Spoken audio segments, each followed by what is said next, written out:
Hello, this is Vaughn Nichols from Cache Valley, Utah again. This is only about 9 days later, and this is July 8th. The last one I did was June 29th. So here we are again. It's about 90 degrees out, pretty hot, and I'm just trying to show another picture of my raised beds that I made. And each time I do it, I try to do it a little bit differently. But so we're going to look at how things are growing and how much it's grown in just 9 days. I'm competing against our air conditioner over here. So anyway, this is the raised beds, watermelon, and there's a couple here that are supposed to pollinize the watermelon, and they're not doing too well, so I don't know what's going on. But these are not, they're honeydew melons, and they're really taking off. And we have a couple of peppers, and then this is our cantaloupe. That's doing really well. These are our little trellises that I made, and I've grooved out the sides so that you can just snap them on. These can easily lift right off.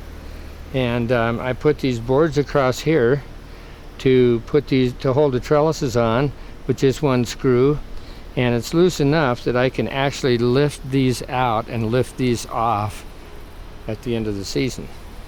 So these are the raised beds I did. They're 2 by 10 by 8, and I started off just by ones on the bottom, and I stood a 2 by 10 by 8 up, and then I cut the board in half and screwed in 2 screws, and they're 3-inch screws.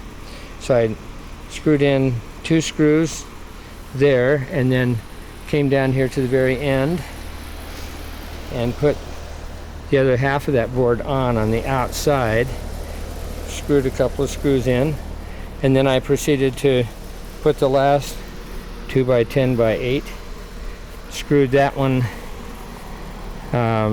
screwed this end in to this, and did the same here. Once I screwed these all the way around, then I took a 4 by 4 by 8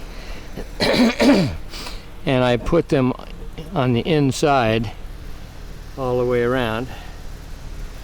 You can't see that on that side, but that's the way it's done. And then then this one stuck up above. Then I added my second 2 by 10 by 8 foot long, and as you can see, I screwed a couple of screws directly into here and strengthened them.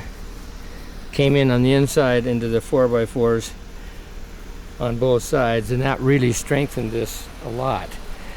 I made one mistake, and I put these on the outside, which made this whole thing longer than 8 feet. But it worked out, because with an 8-foot board, I start right on the end. I come right over here and it stops. Then I took the second board, cut it in half, started right here, came over on the inside, but then I was able to start a 2 by 4 by 8 all the way over to here. And then I took the other half of that board and screwed it on, so it still worked out, luckily for me. This is the second raised bed. These onions aren't doing too well, but I just put a secret ingredient. I added some fish fertilizer, about I think you do about 5 or 6 tablespoonfuls per gallon.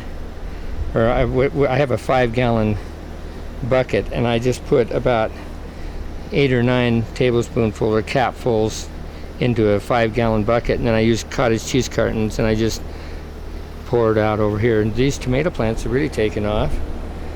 The string beans are looking better now I don't know, than they did just 8 days ago. This is our one cabbage. We've got 4 cauliflower.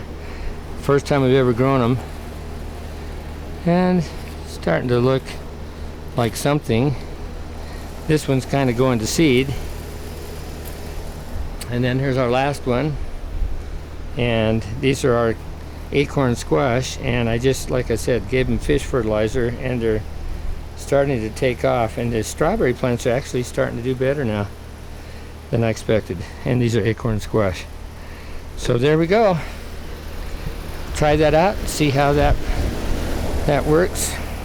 And that's it for now. Hope you're enjoying this. Thank you.